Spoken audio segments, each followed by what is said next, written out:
ದೇವರನ್ನು ನೀವು ನಂಬುತ್ತೀರಾ ಅಥವಾ ದೇವರು ಅಂದರೆ ನಿಮಗೆ ನಂಬಿಕೆ ಇಲ್ಲವೇ? ಈ ವಿಡಿಯೋನ ಪೂರ್ತಿ ನೋಡಿ, ನಿಮಗೆ ನಂಬಿಕೆ ಬರುತ್ತದೆ. ಇದು ಕಲಿಯುಗ. ಕಲಿಯ ಪ್ರಭಾವ ಹೆಂಗಿದೆ ಗೊತ್ತಾ? ಮನುಷ್ಯನ ಮೇಲೆ ಮನುಷ್ಯನಿಗೆ ನಂಬಿಕೆ ಇಲ್ಲ, ಗಂಡನ ಮೇಲೆ ಹೆಂಡತಿಗೆ ನಂಬಿಕೆ ಇಲ್ಲ, ಹೆಂಡತಿಯ ಮೇಲೆ ಗಂಡನಿಗೆ ನಂಬಿಕೆ ಇಲ್ಲ, ಕೊನೆಗೆ ಆ ಪರಮಾತ್ಮನ ಮೇಲೆಯೇ ನಂಬಿಕೆ ಇಲ್ಲ. ನಮ್ಮನ್ನು ಹೆತ್ತ ತಂದೆ ತಾಯಿಯನ್ನು ಕೂಡ ನಂಬಕ್ಕಾಗ್ತಿಲ್ಲ. ಇಂಥ ಕಾಲ ಬರುತ್ತಂತೆ ತಿಳಿದ ಆ ಭಗವಂತನು ನಮ್ಮ ಮುಂದೆ ಎಷ್ಟೋ ರಹಸ್ಯಗಳನ್ನು ಬಿಟ್ಬಿಟ್ಟು ಹೋಗಿದ್ದಾನೆ. ಅದರಲ್ಲಿ ನಾನು ಇವತ್ತು ನಿಮಗೆ ತಿಳಿಸ್ತಿರುವುದು ನಮ್ಮ ಒಡಿಸ್ಸಾದ ಪುರಿಯ ಜಗನ್ನಾಥ ದೇವಸ್ಥಾನ.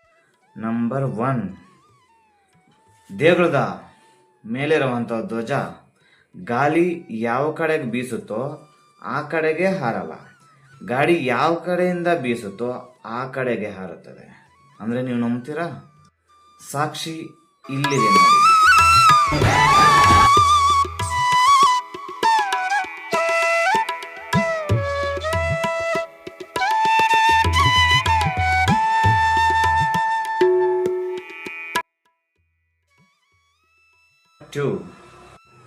ಆ ಧ್ವಜದ ಕೆಳಗಡೆ ಇರುವಂತಹ ಸುದರ್ಶನ ಚಕ್ರವು ದೇವಸ್ಥಾನದ ಸುತ್ತಲೂ 360 ಡಿಗ್ರಿಯಲ್ಲಿ ನೀವು ಎಲ್ಲೇ ಹೋಗಿ ನೋಡಿ, ಅದು ನಿಮ್ಮ ಕಡೆನೇ ಮುಖ ಮಾಡ್ದಂಗಿರುತ್ತದೆ.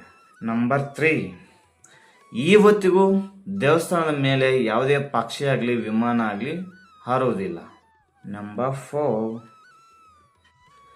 ದೇವಸ್ಥಾನದಿಂದ ಕೇವಲ 2.5 ಕಿಲೋಮೀಟರ್ ಇದೆ ಸಮುದ್ರ. ದೇವಸ್ಥಾನದ ಆಚೆಗೆ ನೀವಿದ್ರೆ ದೇವಸ್ಥಾನದ ಅಲೆಗಳ ಶಬ್ದ ನಿಮಗೆ ಕೇಳಿಸುತ್ತದೆ. ಆದರೆ ನೀವು ಒಮ್ಮೆ ದೇವಸ್ಥಾನದ ಹೊರಗಡೆ ಕಾಲಿಕ್ಕಿದ್ರೆ ಶಬ್ದ ಕೇಳಿಸುವುದಿಲ್ಲ. ನಂಬರ್ 5, ಎಷ್ಟೇ ಲಕ್ಷಾಂತರ ಜನ ಅಲ್ಲಿಗೆ ಭೇಟಿ ಕೊಟ್ಟರು ಕಡಿಮೆನೂ ಆಗುವುದಿಲ್ಲ, ವ್ಯರ್ಥವೂ ಆಗುವುದಿಲ್ಲ. ಈ ಪ್ರಪಂಚದ ಅತಿ ದೊಡ್ಡ ಪಾಕಶಾಲೆನೂ ಹೌದು. ನೋಡಿ, ಇಲ್ಲಿ ಮಡಕೆಗಳು ಒಂದ್ರ ಮೇಲೆ ಒಂದು ಇಕ್ಕಿದಾರಲ್ಲ. ನಾವು ಅನ್ಕೊತೇವೆ ಫಸ್ಟ್ ಬೇಯೋದು ಕೆಳಗಡೆಯಿಂದ ಅಂತಲ್ಲ, ಆದರೆ ಇಲ್ಲಿನ ಅಚ್ಚರಿ ಮೇಲೆಯಿಂದ ಬೇಯುತ್ತಾ ಕೆಳಗಡೆ ಬರುತ್ತೆ. 12-13 ವರ್ಷಗಳಿಗೊಮ್ಮೆ ದೇವರ ಮೂಲ ವಿಗ್ರಹವನ್ನು ಚೇಂಜ್ ಮಾಡ್ತಾರೆ, ಅಂದರೆ ಬದಲಾಯಿಸ್ತಾರೆ. ಹಳೆಯದರಲ್ಲಿರುವ ಬ್ರಹ್ಮ ಪದಾರ್ಥವನ್ನು ಹೊಸ ಮೂರ್ತಿಗೆ ಶಿಫ್ಟ್ ಕಡೆ ನಾವು ಕಲ್ಲಿನ ವಿಗ್ರಹಗಳನ್ನು ನೋಡ್ತೇವೆ, ಅಲ್ಲಿ ಬೇವಿನ ಮರದ ತುಂಡಲ್ಲೇ ಮಾಡಿರುವ ವಿಗ್ರಹಗಳನ್ನು ನಾವು ನೋಡಬಹುದು. ಈ ದೇವಸ್ಥಾನದಲ್ಲಿರುವಂತಹ ದೇವರು ಜಗನ್ನಾಥರ ಜೊತೆಗೆ ಸುಭದ್ರ ಮತ್ತು ಬಲಭದ್ರರು.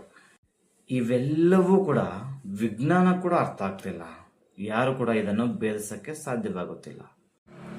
ಇನ್ನೇನು ಬೇಕು ನಮಗೆ ದೇವರು ಇದ್ದಾರೆ ಅಂತ ನಂಬೋದಕ್ಕೆ? ನಾನು ಇನ್ನ ಅದ್ಭುತ ಆಶ್ಚರ್ಯಗಳೊಂದಿಗೆ ನಿಮ್ಮ ಮುಂದಿಗೆ ಬರ್ತಾನೆ. ಪ್ಲೀಸ್ ಸಬ್ಸ್ಕ್ರೈಬ್ ಮಾಡಿ, ಲೈಕ್ ಮಾಡಿ, ನಿಮ್ಗೆ ಏನು ಅನಿಸ್ತು ಅಂತ ಕಾಮೆಂಟ್ ಮಾಡಿ. ಜಗನ್ನಾಥ ಜಗನ್ನಾಥ ಜಗನ್ನಾಥ ಜಗನ್ನಾಥ